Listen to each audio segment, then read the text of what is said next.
Muito bem, sejam todos muito bem-vindos a mais um Conectando Humanos Mundo RH.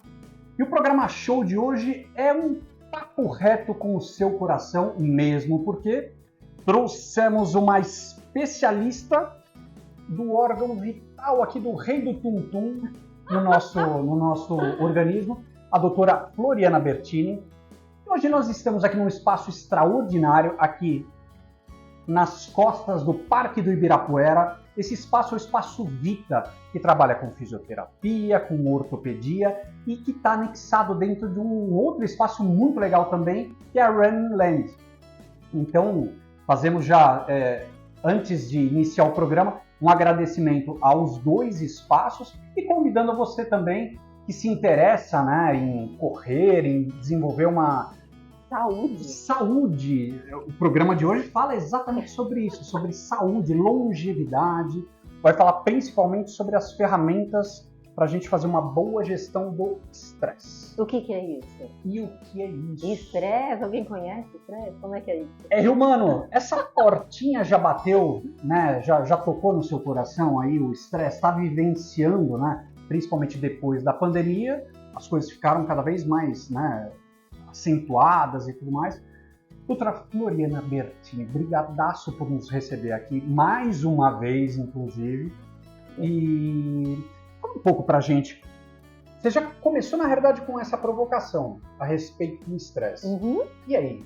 Primeiro eu preciso agradecer o convite. Agradecer a presença de vocês aqui, a oportunidade da gente conversar um pouco, de uma forma muito simples, muito reta mesmo, sobre algo que é tão prevalente em tempos atuais, mais do que nunca. Digo, trans e pós-pandêmicos, né? Nunca mais seremos os mesmos, por um lado que bom, por outro lado, como é que é isso, né? E assim, quem não conhece o estresse, quem se considera, quem se julga isento de estresse, é a raridade ou alienação, né? Então, essa é a importância do nosso papo reto mesmo. Precisamos conversar sobre isso, porque não adianta varrer para debaixo do tapete. E você, cardiologista, trabalha com esse carinha aqui que deve estar se queixando muito de nós humanos, né? Esse carinha aí tem toda a minha admiração. Esse carinha aí é incansável. Trabalha de sol a sol desde antes de ver o sol. Desde antes do nascimento. Não é verdade? Não pede férias, nada. Nem sequer gratidão, muitas vezes. Né? Vai lá. Trabalha. E a gente não deve esquecer que ele está inserido dentro de um peito. E que esse peito pertence a um humano. E que é algo muito compartilhado entre nós. Porque todos nós, humanos, temos coração. Só que nem todos nós lembramos de que é preciso cuidar dele. E ainda que a gente se recorde de que é preciso cuidar dele, de que forma cuidar dele? Né? Não basta ficar na teoria. Então, essa é uma grande oportunidade de cuidar de uma maneira integrada da saúde, e esse espaço proporciona essa possibilidade, porque é muito importante cuidar das articulações, é muito importante cuidar dos músculos, mas coração é músculo e se o músculo do coração resolver parar, acabou a brincadeira. Então, o que é que nós podemos fazer no dia a dia, dentro do contexto em que estamos inseridos, para cuidar desse órgão muscular que, por outro lado, arquetipicamente falando, é a sede das emoções. E por falar nisso, aí a gente tem o bom e velho coraçãozinho aqui, e nós temos duas ações: prevenir ou remediar. Por que não boa, prevenir boa. E ou cuidar. Isso mesmo, exatamente. Estamos prevenindo? Estamos desenvolvendo essa consciência da prevenção ou ainda a gente só está remediando? Olha, eu digo que eu estou muito feliz com a percepção do movimento no sentido da prevenção cada vez mais forte. Não é à toa que eu me considero uma entusiasta da medicina do estilo de vida, que é justamente um ramo da medicina com foco na prevenção, com foco no estudo da qualidade de vida e da maneira de se viver, para garantir não somente uma longevidade maior, mas uma longevidade saudável, ou seja, com qualidade. Porque, claro, todos nós temos o desejo de viver mais, mas não adianta nada viver mais se a gente perder a autonomia, se a gente perder a capacidade de se encantar com a vida que leva, de aproveitar, de sentir, não é verdade? Então, a medicina do estilo de vida tem dado passos largos, não somente aqui no Brasil, mas no mundo, e é uma tendência a uma valorização da prevenção. Até porque, em termos financeiros, prevenção é muito mais interessante do que tratamento. Sim, sim. E tem um detalhe, você disse que estamos vivendo mais, beleza? Junto com isso, e o estresse, de certa forma, também está nos atingindo mais cedo. Mais cedo, de uma forma diferente, eu diria. E assim, é muito importante também desmistificar que o estresse seja absolutamente ruim. Não existe vilão, não existe mocinho. O estresse é um grande companheiro nosso, filogeneticamente falando. Se os nossos tataravós não tivessem sentido as reações de estresse diante dos perigos da época, talvez nós dois nem estivéssemos aqui conversando. Porque o estresse, ele vem como algo que nos protege dos perigos. E todas as reações hemodinâmicas que ele desencadeia no corpo da gente, seja o aumento da pressão arterial, o aumento da frequência cardíaca, elas têm uma finalidade, que é justamente a de colocar a gente em situação de luta, ataque ou fuga. E de uma maneira ou de outra para salvar a própria pele. Claro. Ou seja, quando eu digo medicina integral, o que a dermatologia tem a ver com a cardiologia? Piada de médico. Na verdade, se o coração não estiver ok, não sobra pele para se cuidar, tá certo? Mesma coisa com todo o resto do corpo. Ou seja, somos um conjunto de órgãos vitais fantásticos, mas que rege a orquestra? O cérebro e o coração. E eles precisam estar, não só precisam como estão, conectados. E essa medicina, né, cada vez mais integrada. Acho que o espaço daqui já conecta exatamente com esse tema, né? Porque quanto mais a gente se desenvolver internamente, né, se autoconhecer, fazer eventualmente uma caminhada, uma corrida, ou algum esporte nos parques, a gente está cada vez mais, né, ampliando as possibilidades de vocês, inclusive, que antigamente era só talvez fornecer uma receita para um medicamento, e agora já começa a se expandir para essas outras ações.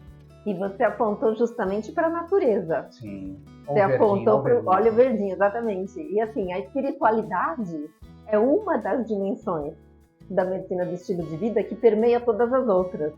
E o contato com a natureza, a vivência do ser humano inserido de uma forma consciente dentro da natureza, é algo que não deixa de ser uma forma de espiritualidade, uma prática espiritual. Fantástico. Independente de religião, tá? É uma sensação mesmo. Mas é esse encontro, né, de integração entre eu, Anderson, meu corpo, junto com a natureza, né? Então essa integralidade...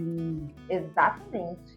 E para você ter uma ideia de como espiritualidade e coração andam juntos, não somente na questão do imaginário, a Sociedade Brasileira de Cardiologia tem um departamento voltado, um grupo de estudos voltado à espiritualidade na prevenção das doenças cardiovasculares.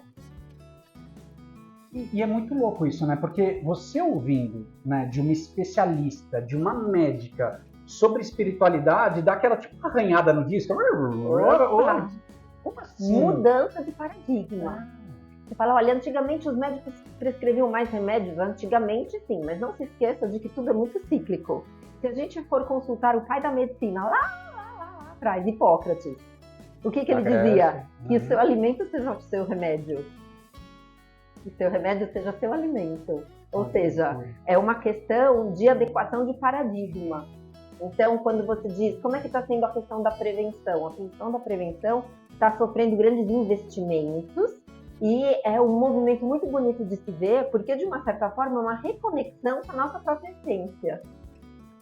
Ora, você trouxe um personagem aqui para o nosso papo, o senhor Hipócrates. Curioso é o seguinte, a gente falando também a respeito de saúde mental, o Hipócrates lá atrás também trazia uma série de informações a respeito da depressão. Naquela altura, evidentemente que, né, a nomenclatura era outra, as situações, né, o todo era completamente diferente, mas ali atrás o ser humano já lidava com essa dificuldade. E o nosso coração é o principal órgão afetado pela depressão. E aí a gente está falando na depressão, por exemplo, a ansiedade, o burnout. Você, como especialista dessa área, quais são talvez, dos transtornos mentais que você mais recebe os humanos pedindo ajuda por conta desse... O sintoma está lá na ponta, né? Uhum. Mas no final das contas, esse carinha aqui está sofrendo muito. Eu digo que o coração ele não é, de uma forma orgânica, química, a sede das emoções, porque todos nós já sabemos que a sede das emoções, nesse sentido, é o cérebro, ou até o intestino mais do que o próprio coração. Mas o coração, ele, que aliás é do tamanho do nosso punho fechado, tá? Olha pro seu coração, pequenininho, né, para garantir o... Enfim, o coração, ele é responsável por gerar os fenômenos que fazem a gente sentir a ansiedade e a depressão, por exemplo. Então, assim, o coração que acelera, sim, aquela sensação de falta de ar, aquela sensação de aperto, o sufoco, a garganta que fecha, né? Então, assim, o coração, ele acaba sendo uma peça fundamental na mediação dessas reações que fazem a gente sentir o que a gente sente. E, veja, a solidão, agora, em tempos pós-pandêmicos, não há quem não conheça esse fenômeno. A solidão e a depressão são fatores de risco cardiovascular tão importantes quanto, por exemplo, o tabagismo. Ô, louco! Isso documentado por estudos científicos, publicados em revistas indexadas. Porque nós ocidentais temos muito a necessidade de números, de categorias, de classificações. Então, a intuição é importante, mas quando tem uma provinha que dá para pôr no papel, ajuda, né? Pois bem, existem estudos utilizando exames de imagem, documentando os efeitos da solidão e da depressão sobre o coração. E não somente a depressão.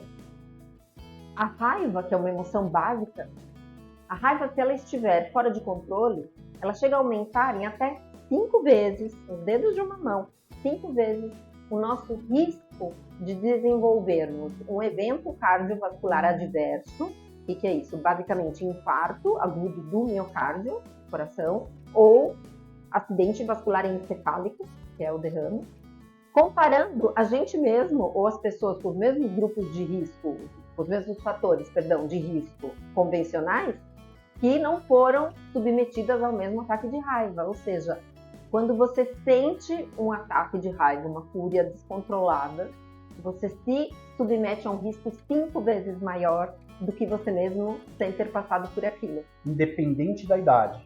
Claro que à medida que a idade aumenta, o risco aumenta também. Existem as diferenças de gêneros, inclusive, para as mulheres pré-menopausa, pós-menopausa. Claro que, aliás, idade piora tudo em tempo de etarismo tão à flor da pele, é um outro tema para uma outra conversa. Sim. Porque é cada vez mais precoce esse conceito de... Por isso que quando eu fiz 40 anos, eu desenvolvi um conceito dinâmico de juventude, sabe qual é? Não. Jovem é aquele indivíduo que tem da sua idade para menos. É dinâmico. Você acaba conhecendo cada vez mais gente jovem à medida que o tempo passa, tá? Ok. Mas além desse presente que você compartilhou com os R-humanos, tem um outro presente que é o seguinte, né? Médica, cardiologista, que olha para a integralidade e dentro dessa integralidade começa a propor algumas opções, algumas formas cada vez mais sutis, mas muito potentes. E aí tem uma história de um tal olhar. Me fala um pouco a respeito dessa potência do olhar. A potência do olhar está dentro do dono do olhar, dentro de cada um de nós. Existe um estudo bastante conhecido de uma pesquisadora e neurocientista lá da Harvard, chamada Sonja Lyubomirsky. Ela dedicou o tempo dos seus estudos à composição da receita da felicidade. E aí você vai me dizer, coisa de uns 10, 20 anos atrás, o que felicidade tem a ver com o coração e o que o coração e a felicidade tem a ver com produtividade, enfim. E hoje já está muito bem definido que a felicidade exerce um papel cardioprotetor na contramão das emoções negativas e que pessoas felizes são mais produtivas, sofrem menos absenteísmo, seja por doenças físicas ou mesmo mentais. Então, estamos falando de uma linha, ao longo de uma linha condutora que faz muito sentido. Mas voltando à Sonja, Tá bom. não vou falar o nome dela de novo porque é difícil, não, brincadeira. Eu me enrolo aqui. Lyubomirsky. Tá. Mas imaginem um gráfico de pizza. Sou italiana, tem que, né, tudo Sim. com comida. Enfim, ela descobriu que se esse gráfico de pizza representasse a composição da nossa felicidade, metade dele, 50%, decorre de efeitos genéticos, ou seja, predisposição. Tá bom. Como assim? A minha predisposição de ser feliz vem em metade, em 50%, de quem eu sou filha? Sim, mais ou menos isso. Ou seja, não é somente a cor dos olhos ou a predisposição a desenvolver hipertensão mais cedo ou mais tarde que herdamos dos nossos pais. Existe também uma herança genética em relação à facilidade ou não de percebermos a felicidade. E ok, isso não é uma sentença, tá? Porque existe a epigenética, que é uma ciência que estuda a expressão dos genes. Nós herdamos os genes, isso é baú, tesouro herdado. Mas o ambiente em que nós estamos inseridos faz alterações na expressão desses genes. Então isso também é modificável, tá? Mas vamos deixar a predisposição genética para lá. É mais difícil. Está engatinhando ainda a epigenética, mas já está dando passos grandes nesse engatinhar, imagina daqui a alguns anos. Mas voltando ao hoje, a pergunta que cabe agora é: qual é o fator responsável pelos outros 50% da composição da nossa felicidade? E qual é?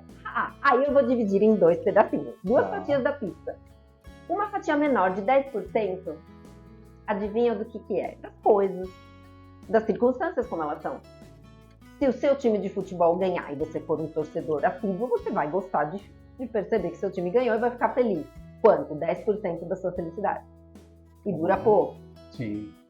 Se você for vaidoso, vaidosa, estiver paquerando um sapato, uma bota, algum item de luxo, enfim, e você conseguir, 10% da sua felicidade vão estar ali. Então tá, vamos lá. 50% mais 10, 60% e os outros 40%. Aí é que entra aquilo que eu chamo de olhar e que ela, a Sonja, chamou de atitude. Então, assim, 4 vezes mais importante do que o jeito que as coisas são na nossa vida é a maneira como nós decidimos olhar para ela. E essa atitude mental de olhar para a realidade assim como ela é e aceitá-la ou ressignificá-la, ela é uma atitude treinável. Treinável. Aí muda tudo. Aí é muito potente. Eu tenho 4 vezes mais chance, né, de controlar a sua felicidade, ou de resgatá-la, ou de deixá-la simplesmente acontecer. Porque a felicidade é algo passivo. É algo tão passivo que às vezes a gente não percebe, não se dá conta dele. Não é à toa que as crianças, geralmente, elas são naturalmente mais felizes ou fáceis de ficarem felizes, vamos dizer assim, do que os adultos. Sim. A gente nasce com uma aptidão, que eu chamo de uma aptidão inata, ao olhar apreciativo. Esse é o termo que eu cunhei para essa capacidade da gente observar a realidade como ela é. E veja, não é um jogo do contente, tá? Não é assim, finjo que é bom, o que na verdade não é. É apenas um olhar sem julgamento, mas aberto, um olhar curioso, que capta os estímulos do ambiente em que nós estamos inseridos e se permite encontrar elementos, por mais simples que sejam, para se encantar com a realidade. Então, primeiro eu olho, depois eu aceito e depois eu me permito o encantamento de segundos que seja, pelo que for, que fizer sentido para mim. Aí a gente vê um caminho das flores no jardim. Floriana, já pegando uma onda no próprio nome, começou a olhar para essa cidade. A gente está numa megalópole enorme, com aquela tensão, trânsito, aquela coisa toda, mas mesmo assim você consegue polinizar as redes sociais, sua rede social, e consecutivamente de quem, né, curte o teu trabalho, conhece e tudo mais. Inclusive, aqui abaixo, você já vai visualizar o endereço, né, da doutora Floriana. E aí você começou a polinizar a internet com flores. Na verdade, o conceito do olhar apreciativo surgiu depois das flores. Aconteceu assim, em 2016, eu estava no intervalo, uma pausa microscópica para um café, entre um exame e outro, que além do consultório aqui onde nós estamos, aliás, todos muito bem-vindos ao espaço do meu consultório, que é nesse lugar muito feliz, tá? Tenho orgulho em compartilhar. Mas no intervalo entre exames, porque em parte do tempo eu faço testes ergométricos, decidi tomar um café junto com um colega, ambos de avental, e eis que no jardim do hospital havia um canteiro. E no canteiro só tinha folhas verdes, exceto uma flor roxa, miudinha assim. E aí, sei lá o que me deu naquele dia, eu bati o olho na flor e comentei com meu colega. Eu falei, olha, uma flor roxa. E ele olhou e disse, uma flor roxa. Aí eu fui um pouco além, senti um desejo de tirar uma foto dela, eram tipo 10 horas da manhã. Aí ele, na lata, virou pra mim e falou assim, mas você não tem medo de perder o emprego? E aquilo, sabe aquelas situações que às vezes as pessoas falam uma palavra pra gente e aí passa a vida inteira da gente na frente, igual se fosse um filme? Aquilo ativou o meu centro de escolha pela profissão quando eu tinha os meus 17 anos e resolvi prestar medicina. Por que eu quis fazer medicina? Eu quis fazer medicina para cuidar de gente, para ajudar as pessoas a se sentirem melhor. Alguns médicos têm, de fato, aquela fantasia de salvar vidas.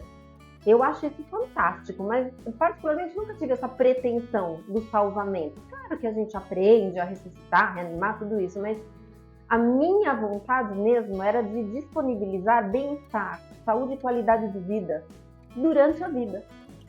E aí é que eu, quase 30 anos depois, eu, enquanto pessoa, estava trabalhando numa posição, enquanto médica, em que eu não tinha o direito de me encantar com uma flor no caminho e registrá-la. Tinha alguma coisa errada. Mas o meu colega estava certo. Por quê? Porque não era isso que se esperava de mim. Não era uma médica que tivesse vontade de tirar foto de flor àquela hora da manhã. Tradicionalmente, convencionalmente. Sim, então, numa atitude um pouco disruptiva, eu convidei ele a ir na minha frente, tomar um café. E ele foi. E em questão de segundos, Anderson, eu agachei, tirei a foto, não olhei a foto porque não podia, imagina o que é isso, já era muita transgressão, né? Fui ver a foto à noite. E gostei.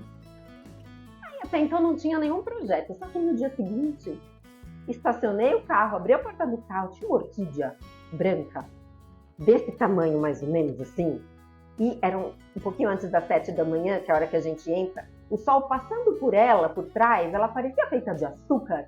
E melhor, não tinha ninguém comigo para ver o que eu estava fazendo. E a pergunta que fica, o que você faz quando ninguém está vendo o que você está fazendo, não é? Pergunta perigosa. Verdade secreta. Poderosa. E aí eu tirei outra foto e aí surgiu a ideia. Eu pensei, será que se eu me predispuser a procurá-la, eu encontro uma flor por dia no meu caminho, todos os dias, com a condição de não desviar do caminho? Porque não dá. 3 filhos, 3 empregos, é muita coisa. E eis que começou o projeto hashtag As Flores no Caminho. E durante um ano eu postei no Instagram, que não adianta a gente registrar e guardar pra gente. O que é bom é para ser compartilhado, não é verdade? E o legal desse movimento é que a doutora Floriana, né, polinizando isso, muita gente também que segue... Aderiu, começou a tirar fotos e tudo mais, né? Então, poxa, é um movimento tão simples, né? Mas, poxa, que traz esse microencantamento, né? Que traz aquela farofinha do Walt Disney sobre o nosso castelo. A chave é exatamente essa, é simples, é fácil, é factível, é gratuito, é inato. Nós chegamos equipados de fábrica com ele. Criança vê um pombo na rua, minha filha com 2 anos via um pombo na rua, ela falava assim, pombo. E esse é a sonoplastia do olhar apreciativo. Quando eu falo olhar, eu estou sendo até um pouco injusta, porque na verdade se trata de uma abordagem multissensorial. Todos os sentidos, é que a visão é muito gulosa, a visão é ávida, ela vai tomando conta de 80% das nossas percepções se a gente deixar. Mas pode ser um som, pode ser um cheiro, pode ser um sabor, pode ser uma textura. Os sentidos são as portas de entrada das informações que a gente leva para o nosso cérebro, avisar o camarada coração ali embaixo e falar para ele, funciona legal, ou se vira que tá feia a coisa. Então, mas olha só, né? Então, dentro desse caminhozinho onde você acredita, sente, pensa e age, se você mudar o início dessa história, né? Antes você é uma pessoa muito objetiva. Eu vou ficar olhando para a flor, né? Só que se você reconsiderar isso, toda essa escala muda. Não, e assim, não precisam ser flores, tá?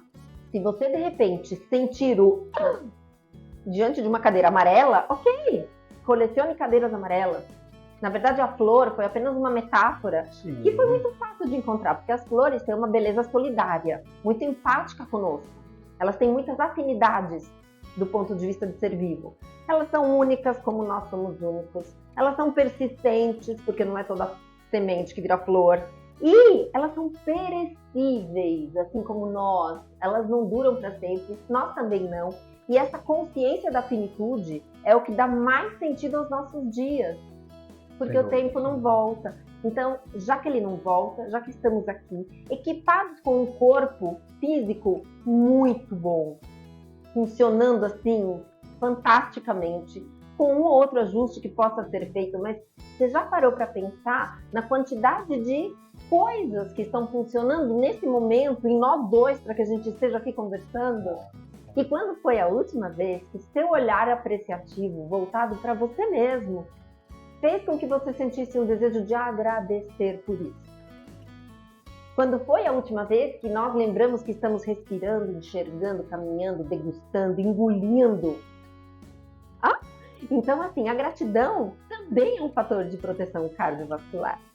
Então, mas a gente muitas vezes, vai se tornar grato por alguma coisa extraordinária. Mas não tá aí. Não precisa. Porque então, se eu ficar esperando encontrar a flor mais exótica que tem no vulcão mais alto do Havaí, talvez eu nunca junte recursos suficientes para ir para lá e passe a minha vida inteira à espera de um milagre, sem perceber todos os outros infinitos milagres que acontecem a cada segundo na minha vida e na vida de quem está perto de mim, para que estejamos aqui. Então, o olhar apreciativo é um amplificador de razões pelas quais agradecer. É um exercício de presença plena, de atenção plena. E quando você leva esses workshops para desenvolver isso, né, nas empresas e tudo mais, como você sente essa transformação quando as pessoas chegam e saem, né? Chegam ali do dia a dia, aquela coisa toda, e saem. Como elas saem? Elas saem transformadas, o olhar já começa com brilho. O que você sente ali? Olha, eu vou te falar que no começo, nos primeiros workshops que eu fiz, nem eu acreditava. Porque eu chegava falando baixinho, com um certo receio daquele fantasma, o que se espera de mim, o que se espera de mim, o que se espera de mim é que eu meça uma pressão e passe um remédio. Só que não. E aí, uma vez eu tive a felicidade de conversar com um monsenhor na Serra da Canastra. E eu comentei com ele, falei, olha, às vezes eu fico meio dividida entre o meu papel tradicional de médica, né, e esse universo que se abre de possibilidades, de gerenciamento de estresse. Porque cada vez que a gente emite o som, uma flor, ou uma cadeira amarela, ou seja lá o que for, a gente libera endorfinas, a gente libera as substâncias do prazer. Então, isso, repetidas vezes, cria mecanismos de descompressão muito mais acessíveis do que agendar um horário para ir num determinado lugar, para se permitir não sei quanto tempo. Porque é coisa de segundo. E tá com a gente, tá aqui. E aí, eu nunca ganhei tantas flores. Porque justamente pelo efeito ressonante, né, do exemplo que se espalha, as pessoas começam a perceber a beleza do mundo em que vivemos. E as guerras, e as doenças, e a violência, percebemos também. E não somos felizes por isso. Veja, olhar apreciativo não é alienação. Mas um indivíduo mais fortalecido, mais saudável, tem mais condições de enfrentamento justamente da realidade como ela é. Doutora Florina, chegamos na reta final dessa delícia, que meu coração tá quentinho e sorridente aqui. Oh, coisa boa! Nessa aula deliciosa.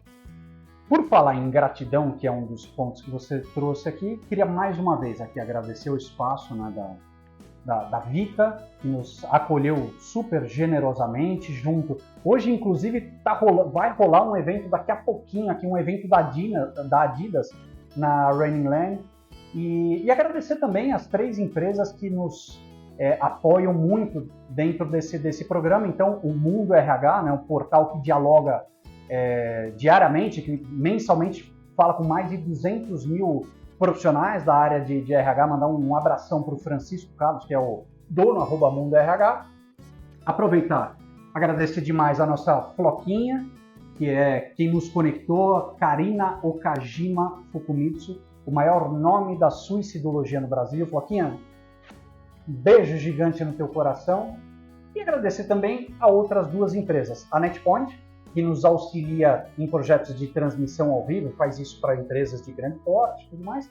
E por fim, a Alessandra Siegel, da Siegel Press, que é o nosso grande megafone para fazer com que o nosso programa chegue cada vez mais longe. Então, doutora Floriana, obrigado por toda essa história, e eu queria que você trouxesse as suas considerações finais, o recadinho do teu coração, do coração dos nossos humanos. O recadinho é o seguinte: abracem o seu coração e permitam que ele enxergue a vida com os olhos abertos, livres de julgamento, curiosos e capazes de se encantar com as menores coisas possíveis que tem no caminho, porque tem assim aos montes, mas de nada adianta que elas estejam lá se a gente não estiver aberto a absorvê-las, a aceitá-las, a usufruir delas. Que assim seja. Hermanos, espero que esse programa tenha feito exatamente o mesmo bem para o meu coração, que tenha feito bem ao seu coração também. Então, até breve o nosso próximo programa e valeu!